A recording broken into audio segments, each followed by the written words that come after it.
Hi, I'm Dr. Boyce Watkins from Your Black World, and you know that there is a serious problem in collegiate athletics where black athletes tend to be used up the most but compensated the least.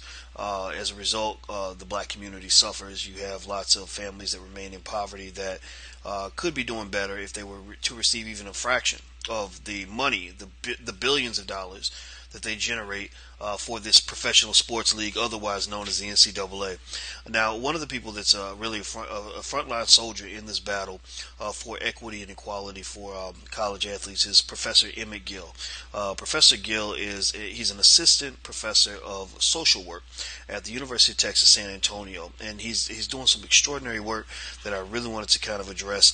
And so, first, I want to start off by asking Dr. Gill, how you doing today, brother? I'm doing fine, boys. How are you doing today?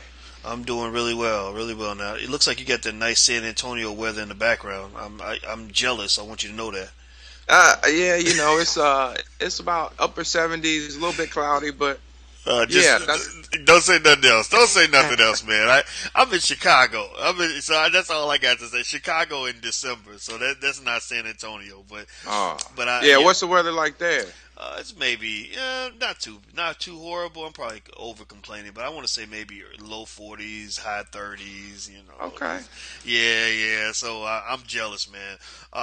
But so I guess we start from the beginning. Now you have had some concerns about the legal representation of college athletes. You mentioned specifically the case of Todd Gurley, who I believe played at University of Georgia. Is that correct? Yes, sir. He's a running back, and you said that Gurley's situation, and I'll let you kind of describe that a little bit. That his situation really exemplifies the real asymmetry of power that exists between the NCAA and its institutions and collegiate athletics or collegiate athletes, particularly Gurley. Can you tell us the story of Todd Gurley and why this phenomenon concerns you so much? Yeah, yeah, absolutely, boys. Todd's from Tarboro, North Carolina, which is not far from where I grew up. Probably about a couple of hours, and modest family, modest income. But Todd was suspended by the University of Georgia after an interpretation from the NCAA. And I make that distinction, boys, because some people think it's the NCAA that's suspending these kids, and it's not. It's the NCAA member institution. Nonetheless, Mr. Gurley was suspended for 4 games, which was consistent with NCAA precedent, for signing autographs, in which he received compensation about $3,000. And also, boys, keep in mind that the O'Bannon versus NCAA calls for student athletes at this particular level to get at least $5,000 per year next year. And so he was suspended. And upon coming back from his suspension after 4 games, which really he was only supposed to sit 3.5. But after his 4 game suspension, near the end of the game, he suffered an ACL injury, which ended his season.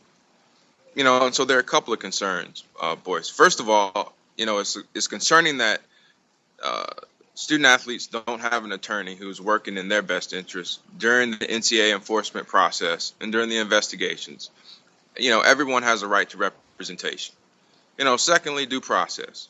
When you're talking about, athlete of Mr. Gurley's caliber, or Deontay Williams, who played at the University of North Carolina, his caliber.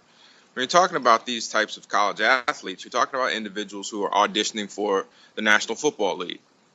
So holding them out for any given amount of time, infringes on what we call their property rights, their right to make a living.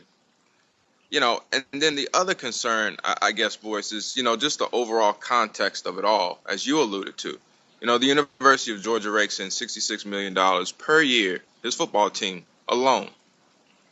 This young man, and where it is, part of the money was for his mother's trailer, because his mother's trailer, the roof was needing some repair. Now, whether or not that's true, I don't know. But point being, some folks are making $66 million. And the young men, as you alluded to, the asymmetry of it all is that, the young men, they are getting suspended, for making $3,000. Wow, that's so amazing to me. That you have a system that is so restrictive that that you are punished for making money by signing your own name, by profiting from your own brand, your own likeness. It's so disturbing, and as you mentioned, people that really want to understand the issue with the NCAA and or just what's happening with college athletes, they should really investigate how much money is being made. I mean, these programs, Georgia's not even near the top of the list, from what I understand, in terms of revenue. Right? I mean, Right, you right. got football factories like Ohio State. Where I went to school. And they are run like professional sports organizations, and coaches make so much money. I mean, the salaries keep going up, but for some reason, we're still stuck in some sort of time warp that leads us to believe that there's something wrong with an athlete making a couple $100 off of his name. Uh, what I mean, are we progressing on any level to kind of deal with this imbalance? Well, I think that we are. With Judge Wilkins' decision in O'Bannon versus NCAA, which is basically going to say, student athletes or college athletes are going to be eligible to receive at least $5,000 per year for 4 years. But the caveat, Boyce, is that they must graduate. And we understand APR rates, and we understand that APR rates only represent about 50% graduation rate for student athletes. So when we still talk about, these young men, the one that Sonny Vicario, the sneaker guru refers to as the real money makers. Those student athletes, maybe about 4 out of 10 graduate. So only about 4 out of 10 are going to collect that money. So we go back, back to your question: is progress being made?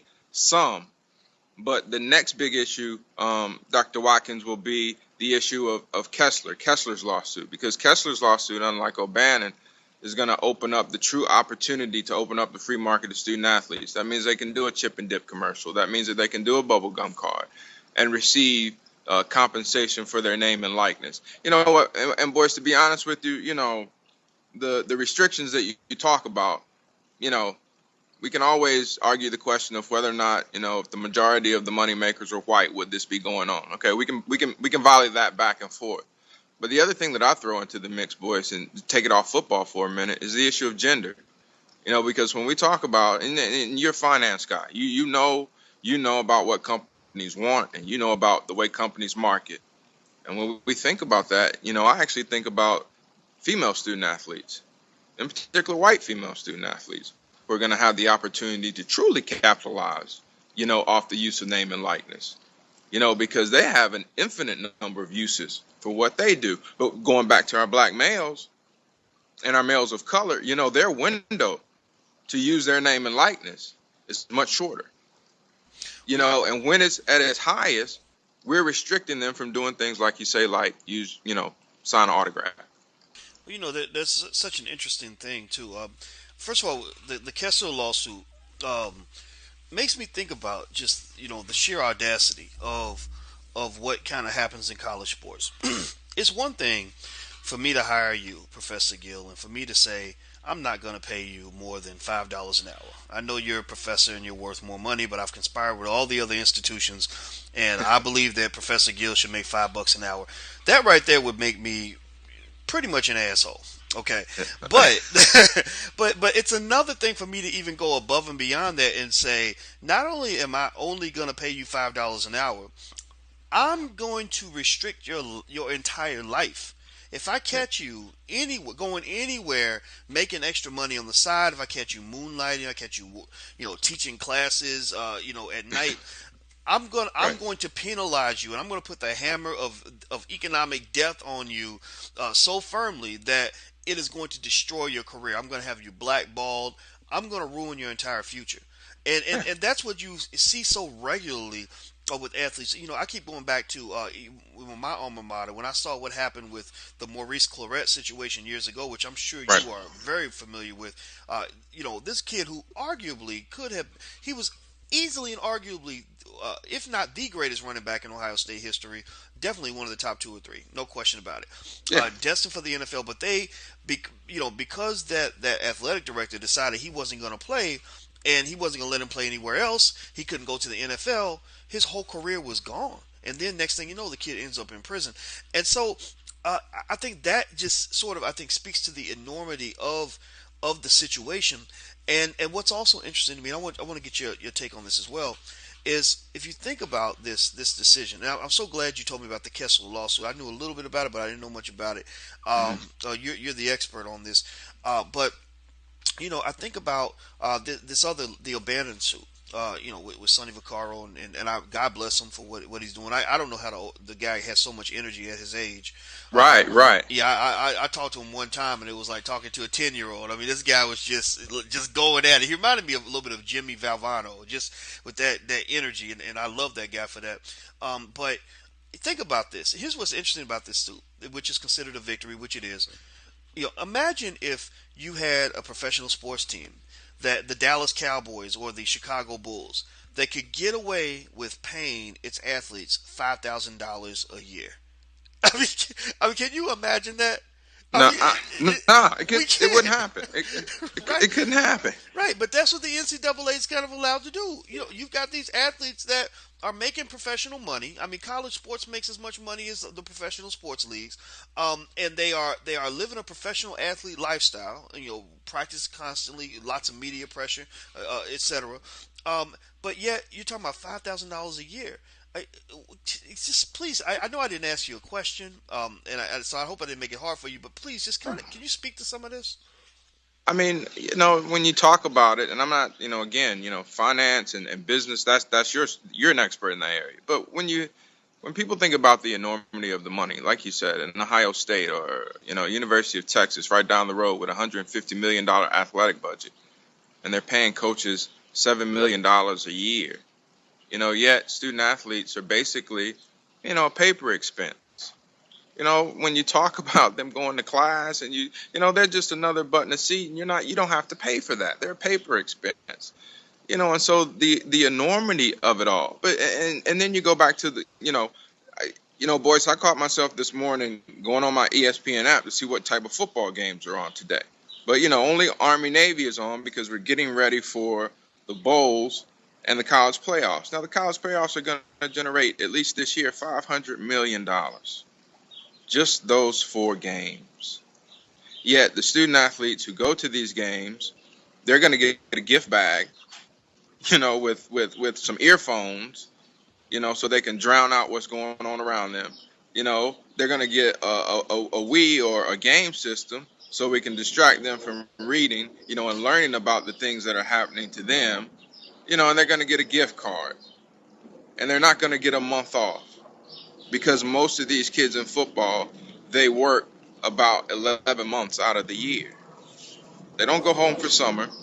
They don't go home for Christmas. Some don't go home for Thanksgiving.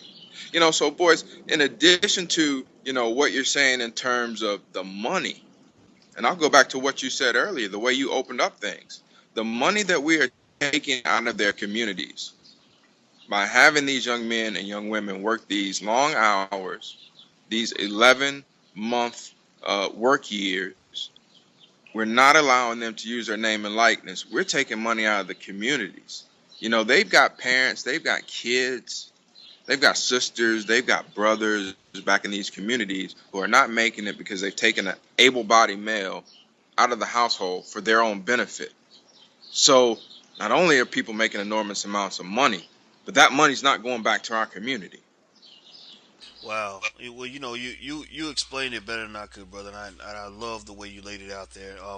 And I hope people get it. It's so interesting how some people either, when it comes to athletic or equity with college athletes, some people either get it immediately or they are resistant to it because they've been taught to think about it in a certain way, and I think that's unfortunate. Now, I want to get to something that you're doing that I think is a wonderful initiative. You're actually working to create a legal defense fund for athletes. Am I correct? Yes, sir. Yes, sir. Tell me about that. What inspired you to do this, and what's it all about? What's the objective here? Well, I think, Dr. Watkins, the notion, of providing student athletes with due process, something that I believed in. I don't know if you remember this cat. He used to hoop for St. John's. His name was Eric Barclay. And he hooped for St. John's, and he was there back in the day, and he was quite a ball player from New York. And there was another cohort. Andre Williams was at Oklahoma. Kevin Lott was at Temple, but the NCAA kept suspending these kids all year, off and on, off and on. Between them and the Rush brothers, they probably were suspended close to 100 games over the course of 2 years. And we see how their careers turned out. Not very good. Issues because we took them away from their craft. And so I see the same thing happen with Deontay Williams, who was a part of the UNC academic scandal. And then the same thing happens to Todd Gurley. And there's just this idea that, in addition to all the money that you're making, in addition to the fact that you're not going to provide them with due process, now you're sitting them out of their sport, taking away the daily, muscle memory exercise that they're going through. Then they go back on the field and they get injured. And so that's why we started, the college athlete legal fund or legal defense fund, similar to what we see out there with other funds, because we simply want to level the playing field. The NCAA has been clear in terms of the precedent that they set with regard to impermissible benefits. And that's going to change in the wake of O'Bannon and hopefully again in wake of Kessler. But for right now, kids need to understand the legal system for several reasons. One, for their own well-being, but two, Boyce, a lot of these young men and young women come from neighborhoods where they don't understand the notion of social justice. And that's our problem in Ferguson. That's our problem in New York, is that, people don't have a sense of true social justice. And one way that social justice is achieved are through legal defense funds. So we're hoping to get folks involved because you're right. There is this ambiguity towards, how do I feel about college athletics? But at the end of the day, it goes back to something that you said. Just because we feel a certain way about it, should we restrict these young men and these young women from the basic rights that are afforded to everyone else? Well, and given Boyce, and given the enormous amount that they give back to us. There are lots of people in front of the TV set today looking at the Army-Navy game. There'll be lots of people tomorrow convening around the television set for sports in general. Sports treats us too well for us to treat these young men and these young women the way that we treat them. And so that's why we started this college student legal defense fund. Well, I like that. I mean, I think the power only concedes to power, and I think that even many of the individuals who are complicit in this system, I think they understand the hypocrisy of it. You have guys like John Calipari at Kentucky, who's making his millions, but I think he's deliberately making a mockery of the system. He makes it clear, my guys are going to come in for a year, and then they're going to go to the NBA. We're not even going to pretend that education is really a meaningful part of the process because we know that we're not bringing them in to go to school. And whether you agree with that or not, I think that that's the kind of craziness that you end up getting. Where the system has really taken a life of its own. I don't believe that most of the people that work within that system who are making this money think the system is fair. I don't think any of them would want to trade places with the athletes who are generating millions of dollars and can't send money home to their mother who can't pay the light bill or whatever the case may be. And I think it to some extent it's emasculating and dehumanizing because here you are a superstar athlete on national TV, and your mother's calling you to tell you that she just got evicted and there's nothing you can do about that. That is a horrible feeling. It's a reality for a lot of athletes, and so I just think that it seems to me that athletes are not asking for any kind of preferential treatment. They just want to get the same labor rights as any other American who works on a job. Most of us would never want to be in a position where our salary was restricted and we would get instantly blackballed if we try to get another job at another company. And that's crazy. In fact, I would argue, just from an economic perspective, that the system under which the NCAA operates would actually be illegal in any other industry. It would be what it is, which is it's a cartel, and it's basically an egregious violation of antitrust law. And so I think that these lawsuits are great. I'm excited about what you said about this Kessler lawsuit. I'm going to keep reading more about it because I think that is a solution. I think letting athletes make money from their own brands is a solution where we get away from this whole silly debate over, well, how who decides how much universities are going to pay the athletes? Do the universities have the money, and should one athlete in one sport get paid more than another? Well, no. I think if you let athletes use their own brand and make their own money, you're signing autographs or doing commercials commercials for the local car lot, that doesn't put any financial pressure on the university. They don't have to pay anything, right? No, So, no.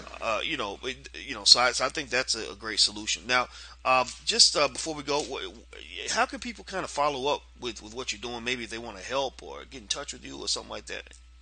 Absolutely, Boyce. Our website, first of all, our organization, and you hit upon it with the notion that this cartel is dehumanizing, is the Student Athletes Human Rights Project. So you can certainly visit Student Athletes Human Rights Project, to find out more about what we do in terms of, day-to-day activism for student athletes, and try and provide, strategies to promote their well-being, including due process. The other piece is, the campaign is being run at GoFundMe, which is a crowdfunding site. GoFundMe, and it's called Free Number Three, in the spirit of Ty Gurley, who was number 3 at the University of Georgia, and on the heels of a campaign that was called Free Gurley. So we call it Free, the number sign, 3. We're just looking for modest, donations, boys. It goes back to, campaigns now, they're raising $55,000 for potato salad. So we're hoping to do the same thing through GoFundMe. It's Free Number 3 in the spirit of Ty Gurley, Deontay Williams, and other student athletes who have not received timely due process and who suffer seizing ending injuries. Well, it's funny when you talk about those fundraisers. I mean, Darren Wilson made $1 million by killing a black man off of these little fundraising sites, right? And so Yeah. it's while that's just a sick reality, it just kind of shows you that people, they give money for things that that are quite questionable. So I think this is something people should support, because there is no question that athletes deserve the same representation as their coaches and as these universities have. And you're right, it doesn't make any sense that a university would pick the attorney or pay the attorney that is supposed to represent the athlete. Right? It creates that horrible conflict of interest. And so I just want to say thanks, for your work on this. I think that it's extraordinary, and I think it's very important and much needed. And in fact, I would argue that because of your work and the work of others, in this area, a lot of progress has been made. Things are different now than they were 10 years ago, and hopefully in the year 2024 they will be much different than they are today. So thank you very much.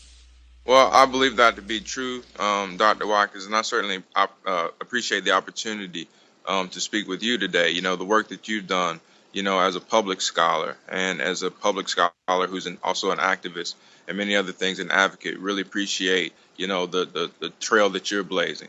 And we'll love to come back and talk to you at any time. At any time. Well, thank you, brother. Thank you. And we are officially friends, and we've always known each other, indirectly through social media, stuff like that. And if I'm not mistaken, are you friends with Jahari Shuck? Yes. Yeah, Yeah. yeah. Okay, yeah. Professor Shuck, who's at IU. Yeah. She always speaks so highly of you. And in case people don't know, Jahari Shuck is another great warrior in this conversation about what's going on with athletes. And so I encourage people to kind of follow up and follow you guys and support in any way you can. I think it's important for people to realize that this is not just something where you should be watching the battle go down. You should put on your armor and jump in there somehow, even if it's giving $5, commenting on a blog post, calling somebody, supporting, marching, whatever it takes, whatever the situation calls for. We are all soldiers in this fight. Well, I want to say to Professor Emmett Gill, thank you so much for your time. I really appreciate it, brother. I appreciate it. And again, studentathleteshumanrights.com. Follow us on Twitter at SA Rights. And again, boys, thank you for your time. And thank you, and thank you for making sure they got the information. I told that was a total screw up on my part. My apologies. But for everybody who's watching, I want to say thank you for checking us out at yourblackworld.net. I'm Dr. Boyce Watkins, and until we meet again, please stay strong, be blessed, and be educated. We are gone. Peace.